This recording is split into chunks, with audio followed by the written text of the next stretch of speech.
Hey everyone, Wolf Lord Rho here. Well, my Deathwing assault box finally arrived on Friday morning, and so of course I immediately opened it up and dove straight into the new codex. Now, as expected, for the real answers on what's going on within the mind of the Lion, we're going to need to wait for the novels.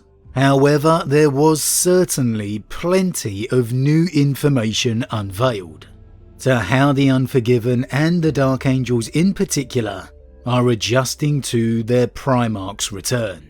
So let's waste no time and just jump straight in. Okay, so let's begin with Lion L. Johnson himself, the main event. For the most part, he is kept as a pretty mysterious and enigmatic figure. What he thinks about his modern day sons, the chapter, the hunt for the fallen, it's all largely kept a mystery. But there's a very strong theme of the Lion keeping to the shadows and observing his sons in silence. That he's even able to escape attention entirely if he chooses to do so, at times just emerging from the shadows of a room. And he doesn't just do this on the rock. He travels to all the Unforgiven chapters, silently observing. Now again, just why and what he's thinking aren't known just yet, but it certainly feels like the Primarch is appraising his sons in some way, this new modern day version of his former legion. Is he silently judging them, ensuring they meet his exacting criteria? Is he ensuring there's no taint of the truly corrupt within them?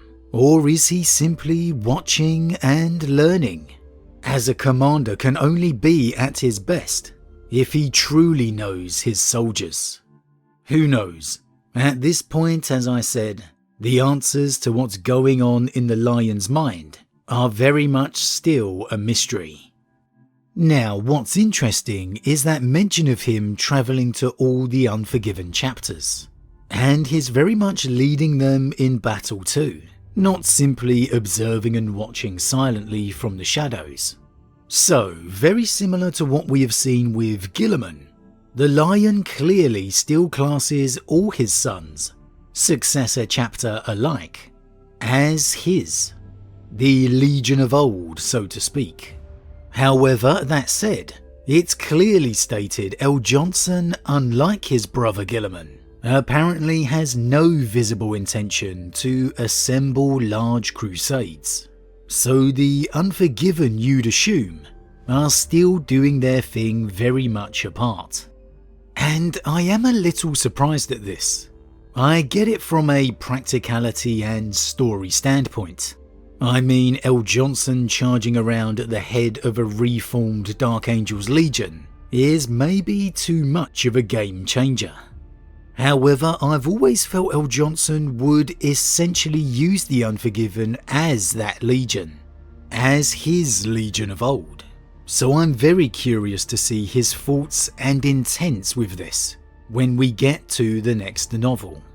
We've already seen he was furious learning Guilliman had disbanded his legion in the first place, and that was great to see. So, time will tell, I guess, here. There is the possibility, of course, he could in fact be doing that, just seeing their uses better served being widespread.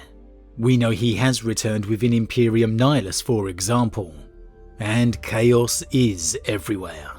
Maybe the Lion judged that a crusade wasn't his best option at this time. Again, only time will tell. We need a little more information at this point. Obviously here we're also told the Lion stands above the Supreme Grand Master in terms of the chapter and Unforgiven, and that he alone is privy to every single secret and hidden piece of knowledge throughout all of Dark Angel's history. And this is another curious note for me, and it had me wondering what he could know that Azrael wouldn't have. But I guess in hindsight this could simply relate to the days of the Legion, which of course Azrael wouldn't know much about. Or perhaps maybe each successive Supreme Grandmaster since those days has recorded a message or log of some kind for the Primarch alone, should he ever one day return. Now that's purely speculation on my part, but I have to admit I do like the idea of it. It would definitely be a fun novel or short story to read. L. Johnson reading records or messages left behind for him by each of the successive Dark Angel Supreme Grandmasters. We're also told the Lion has 2 personal chambers within the rock. The first, as you'd expect, a grand command room with ancient banners hanging from the ceiling, essentially the main command center. And secondly, a secret, more private chamber, deep within the depths of the rock, known only to the highest ranks of the inner circle. Here the Watchers in the Dark are frequently sighted, and the area seems to be somehow merged or shrouded with the Lion's new psychic power, or at least embedded by that same vibe of ancient Caliban, with mist rolling across the floor and the forest-like plant life growing over the stonework. And this is where the Lion conducts the truly important conversations with the privileged few, Azrael, Ezekiel, Belial, etc. Now, there is also a tease that at times, when waiting for permission to enter the Lion's chamber, the inner circle have heard the Lion quietly speaking with other people, but that when they enter, there's no sign of anyone with the Primarch. The voices are said to give a sense of unease, and well, at this point I'd say there's 2 possibilities. One, most likely L. Johnson's redeemed. Immediately when Azrael laid eyes on them with his reunion with the Primarch in the Arcs of Omen campaign, he was filled with a sense of unease. As well, they are essentially fallen to him. So getting the same vibe and feeling from these voices would make sense. However, there is of course the possibility they could be the Watchers in the Dark instead. We have seen within the Lion Son of the Forest, and previously within the Heresy, that the Lion can and does converse with the Watchers. So it's definitely a possibility. However, I think it's far more likely to be the Lion speaking with his redeemed sons. And so deep is this chamber, it's close to the former cell of Luther. And in regards to Luther, we're told L. Johnson has said absolutely nothing, not even to Supreme Grandmaster Azrael. That at times he stands within the now empty cell, with his eyes closed and seemingly listening for something. Definitely one of those interesting little notes that I'm looking to see more of. In regards to the wider Imperium, the Lion's feelings are referenced to be what we've already seen in the Lion Son of the Forest. That he doesn't like what is seen of the institution, the worship of his father as a god by the ecclesiarchy, but that the simple people of the Imperium, those still working hard, are deserving of his defense and respect. And it appears no reunion with Guilliman has taken place just yet. The references that are given are still really situated on Imperium Nihilus. As for Supreme Grandmaster Azrael, his relationship with the Primarch appears to be trustworthy, at least from the limited information we have seen so far. We're told that Azrael offered L. Johnson the sacred lion helm back upon their proper reunion after their first battle, to which the Lion stated he would only take it back when he felt a Supreme Grandmaster was not worthy of it. And today was not that day. So clearly he has seen something of worth within Azrael, perhaps his modern day Corswain. I think the relationship between these two is one of the things I'm looking forward to seeing the most in the next novel. I really hope we get to see a real conversation between the two, that it's not all left to mystery or what we see of Azrael's faults, that we get a real, genuine, in-depth conversation between the two, Maybe down in this secret chamber of the Lion, the two conversing in private when there is no one else around.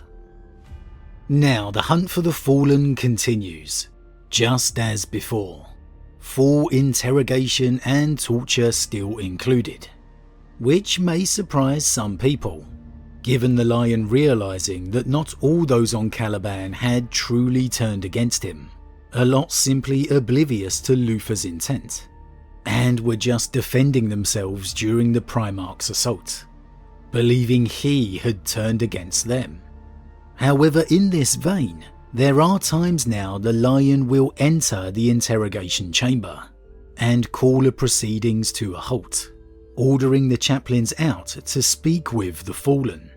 And this is said to be a rare occurrence, so there obviously has to be some factor that plays into L. Johnson's reasoning here. I think we'll have an in-depth discussion on the hunt for the Fallen next, to really dive in and debate and discuss it some more.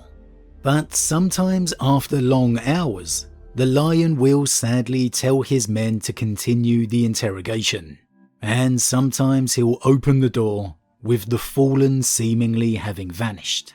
And this is where it gets a little curious again, as obviously this is the redeemed that we're referencing here, L. Johnson deeming them worthy of another chance, that they didn't truly betray him or the Emperor.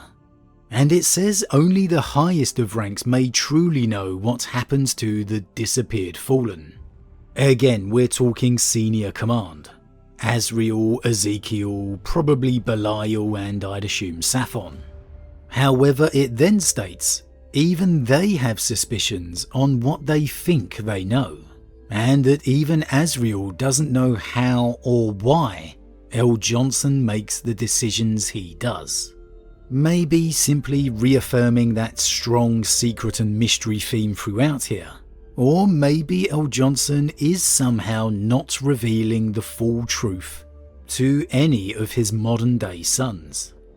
So this lands us squarely on the new Inner Circle companions. Quite clearly the redeemed Fallen. That much was obvious from the very first sighting back in the reveal.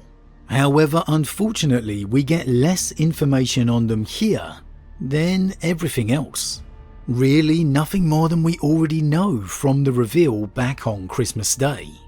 They are a mystery to the chapter, acting as bodyguards to heroes across the Unforgiven, and they speak only to themselves in encrypted vox, the excuse being a vow of silence outside their brotherhood. Not even the Unforgiven's Grand Masters know who they truly are. And I was hoping for some information on how they were accepted into the chapter here, how Azrael reacted when the Lion told him about them, and who actually knows. But unfortunately we didn't get it here. It's all still yet to be revealed. I'd assume again the Dark Angel's Inner Circle must know that core command few again, Azrael, Ezekiel, Belial, Saphon, as it would be impossible for them to not put two and two together with what they already know. So I'm really hoping this gets a proper explanation in a novel, where we can really see how Azrael and co reacted to this news, how L. Johnson explained it and delivered his decision to his sons, why this decision and knowledge was withheld from the Grand Masters of the successor chapters. Was it from Azrael's advice to the Primarch, or something else? This is a factor that I really want to see uncovered. However, all in all, very intriguing. We've now got our first look at Lionel Johnson reunited with his chapter, how the chapter has adjusted, and how the Unforgiven are moving forward. So far we have far more questions raised than answered, which as ever is the Dark Angel's way. But it's all definitely raised my expectation and anticipation for the next Lionel Johnson and Dark Angel's novel to come. I am so looking forward to receiving those answers and reading those important conversations. But as always everyone, what do you think? What do you think of our first sighting of Lionel Johnson reunited with his chapter? Are you surprised to see him travelling amongst the Unforgiven chapters? That he's not seemingly leading them all as a legion? That he appears to be silently watching and observing his sons? Is he appraising them in some way? Is he learning and formulating his plan moving forward? Or is he in some way disappointed, despite revealing no such feeling? As always everyone, leave your thoughts in the comments below. Huge thank you to all my subscribers, your support truly means a lot to me, it really does. If you're new, please consider subscribing to help the channel grow. And if you enjoyed this particular vid, then why not drop a like on it too. But with that said, I am off, and I'll see you all again real soon.